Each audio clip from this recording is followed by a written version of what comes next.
My earliest memories are watching my mom do heroin. My first memory ever is watching her shoot up at my great aunt's funeral. That's the first thing I can recall ever seeing.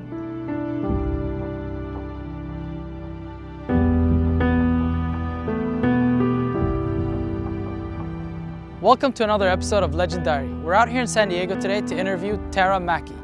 Tara is a #1 best-selling author of the book Cured by Nature. She's also the founder of the Organic Life blog and a health and wellness advocate. Mackey is a survivor and a creator. That's who I feel like I am, because that's what I've seen and that's when I feel the most alive. One of my other most prominent memories is the day that I saw her overdose. I was 6 years old, and what I remember most is being hungry. And I think a lot of children of alcoholics and drug addicts will tell you that you become the parent very early on, and that was definitely the case for me. So I was basically going to go wake her up and tell her I was gonna make dinner, and I couldn't wake her up at all.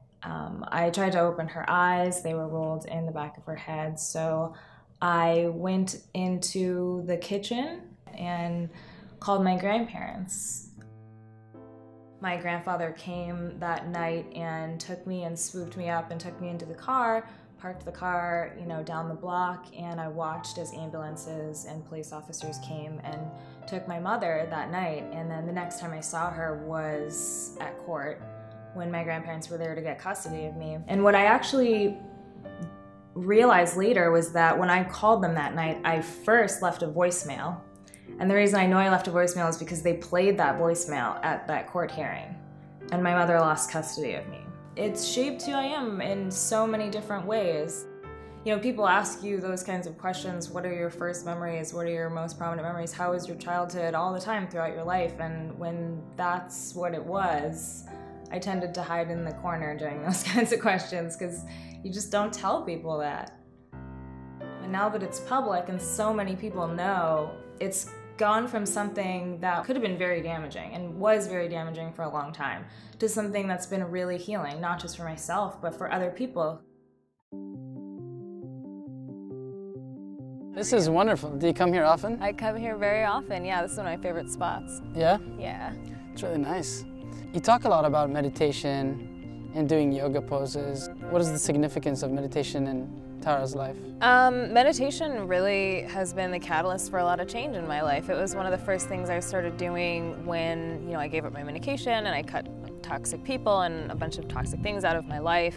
Meditation was a practice that I started really earnestly in the first month that I began to change my life, and it accelerated everything I was doing. I think when you really do try it earnestly, it reveals parts of yourself that sometimes we've been ignoring or shoving down, or just actually sometimes even earnestly trying to find the answers to, that just don't come to you until you give yourself that time to be silent and slow and deliberate and mindful.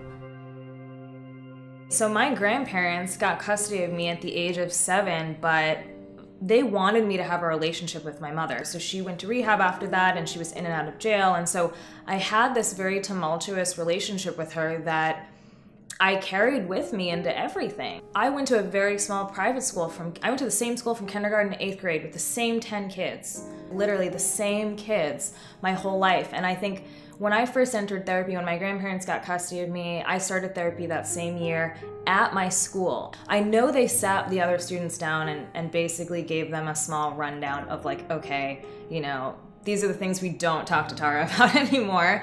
I didn't know how to interact with people. I hadn't had a healthy upbringing, and the only tools I was being given were in therapy and were in recordings by Tony Robbins and watching Oprah after school. Literally those were my 3 things that made what I was going through seem not normal, but okay, and maybe something one day I would get through.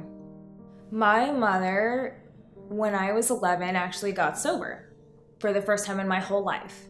and came and lived with my grandparents and I for what was supposed to be a short period of time, but ended up being almost 2 years. And it was amazing. It was like the first time I'd really had my mother in my life ever. Really, we were working up to a point, hopefully, where the point my mother had been talking about my whole life of, I'm gonna get you back, we're gonna live together, and I'm gonna be the mother, you know, I always wanted to be. And I truly believe that she really wanted to be a good mother. And my grandparents, my mother and I all went on vacation together the summer before I started high school. And then right like 2 weeks before I started high school, my grandparents then went on vacation together, their first vacation since they'd gotten custody of me half my life before, and left my mother and I home alone basically for a week. And that's when I noticed that my mother was acting a lot differently. She had just become the sponsor for a young woman in her 20s. I don't think my mom was prepared for that role, honestly. I don't think they should have let her be someone's sponsor at that point because she simply wasn't strong enough. It hadn't even been 2 years yet. And from my understanding, this woman who was her sponsor started bringing her to bars and she relapsed. And I found out while my grandparents were gone. And so when I came home, I told them. And it was a shitstorm, to say the least. They were extremely unhappy. My mother flipped out, and I just remember my grandfather literally dragging her out of the house while she was screaming at me to help her. And just screaming at me over and over and over again to help her. And I went over to the door and I looked her in the face and I kicked her fingers over and over and over and over again until she let go. And they dragged her into the car and she went off to rehab, and I didn't see her again for like 2 more years. And about 2 weeks after that happened, I got sent to a psychiatrist and put on lithium. And then every time I went back to a doctor, I got more pills. I got diagnosed with juvenile rheumatoid arthritis at 16, almost 17 years old, got prescribed Vioxx for that, which eventually got taken off the market for killing people. So then they put me on Celebrex, which they've also sued the drug companies for like 1 million times for giving people heart attacks. And on and on and on. I got put on antidepressants, anti-anxiety medication, nerve blockers, painkillers, and then I was 24 on 14 different pills.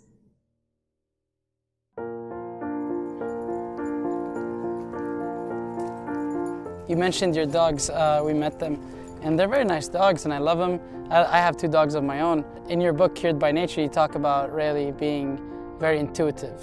Yeah, so I mention Rayleigh in my book quite a bit. That's why so many people know who she is, which I think is so adorable and amazing, because she really has been such a huge part of my recovery.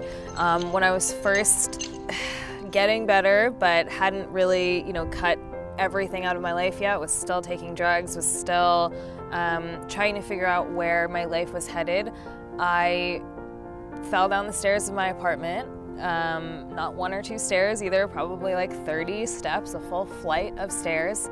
And I woke up, and because Rayleigh was licking my face, and I had bit through, I still have the scar, I had bit through almost my entire bottom lip, and I was just like bleeding out, and I had knocked myself unconscious. And had it not been for Rayleigh, I don't know if I would have woken up, because I woke up because she was licking my face. And the doctor was like, your dog saved your life, just so you know. When I told her the whole story, she was like, you should go home and thank your dog. And I have thanked her, and I mean, I've tried to thank her in every single way since then.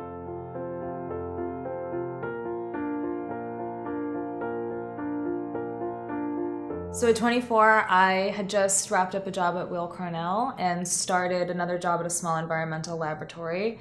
I was in an extremely abusive relationship that I'd been in for 3 years with somebody who had literally tried to kill me, somebody I had multiple restraining orders against, who I would then just go back to the next day. In January, I got a call from my best friend, and she informed me that our other best friend had taken her life. Which definitely was, and still remains, one of the most life-changing moments of my life.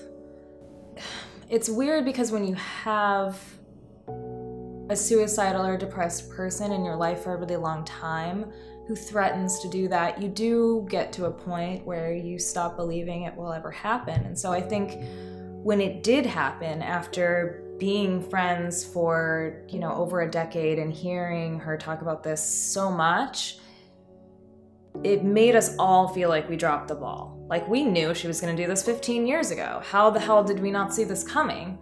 And it broke my entire group of friends apart.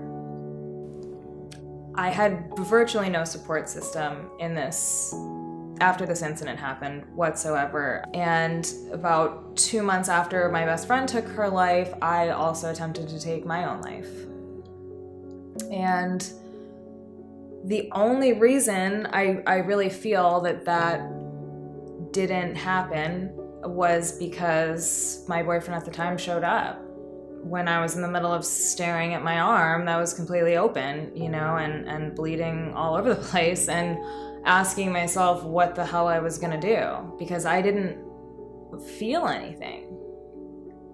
I expected to feel something. I expected to feel some kind of release, or like a euphoria, or like a... There was nothing. I didn't feel anything. Nothing had changed. And in that moment, when he was wrapping my arm up with gauze and asking me what the fuck I had just done to myself, I realized that I needed to change. Like, everything needed to change. Like, not just my relationship or how I was handling my feelings or my friendships, or everything needed to change. I needed to quit my job. I needed to quit the pills I was on. I needed to get everybody out of my life. I needed to do all these things that really seemed so daunting, right? Like, at first you're like, I can't possibly do all that at once. But I did. I woke up the next morning, and like within that week, I broke up with my abusive boyfriend. I stopped taking all my pills. I quit my job. And so seeing actually in such a short period of time that even my suicide attempt had a place in my life to propel me forward, like that actually is what started changing my mentality and what brought me to a place of being able to recognize what was toxic and then slowly removing it piece by piece every day. Most people wait until they hit rock bottom to change, but you really don't have to. And I would prefer if people didn't, because sometimes you make the wrong decision. Like, if my suicide attempt hadn't failed, pills are not going to create normal for you. That is not the solution. There's not a normal pill out there that you start taking and all of a sudden your life just magically gets better. You need to do the work. And once I not only realized that, but accepted it and then applied that to my life and everything I was doing, man, did it change. Like, everything changed. It's so true that you can find natural remedies for anything that they will prescribe you for. And the reason that it's true is because they've based all of these drugs off of natural cures that they can't patent. The Valium I've been taking has a natural alternative. It's called valerian. It's side effect free, and it actually calms my nerves and it actually puts me to sleep. Aspirin has a natural alternative. It's called white willow or willow bark. It's just a matter of opening yourself up to it. I didn't grow up knowing about any of this. Not a single doctor, not a single student, not a single teacher I had ever seen had told me that there was an alternative way to medicate myself. Not through diet, not through supplements, not through going for a run, not through meditating, not through mind work or mind strengthening techniques, none of it. Even though I already knew some of them, right? So I'm a singer, I knew how to breathe into my belly. I basically knew how to meditate, but I had never applied that to my life. I had garlic in my fridge, but I didn't know that taking garlic tea could help my arthritis and my inflammation. Like, it was stuff that was right under my nose the whole time, that once you take the tools and really apply the tools to your life is when you see these dramatic changes. And myself and now in other people, I get to see that. And that's just like, you know, that makes life worth living for me. I started sharing my journey really early on in 2011, end of 2011, early 2012. So I visited home in New York in 2014, and I got an email from my publishing company asking if I'd ever thought about writing a book. And they found me through my blog. And I was like, is this a joke? So I looked them up, and they were a legit publishing company, and I emailed them back, and I was like, yeah, I thought about writing a book since I was like 4. Are you serious? And they were serious. And we talked on the phone, and that very conversation, we dropped the name Cured by Nature, and then I wrote the book around it, you know, with that intention in mind, that destination of how have I cured all these things in mind. But I think the subtitle of Cured by Nature says it best, which is how to heal from the inside out, find happiness, and discover your true self. Like, that to me is what the book really is about. And it applies to me, how I found happiness and discovered my true self, and it applies to the reader too, because it gives the tools in the book for anyone to change their life. I think sometimes people feel like happiness is the goal, and that's why we get really lost. We get lost in our past, we get lost in our beliefs, we get lost in what people have told us we are, and we're not our past. We can build our future. Our past is part of who we are, but it's simply a conditioning factor. It's why you've gotten to where you are right now, but it's not who you are, and it has nothing to do with who you can become.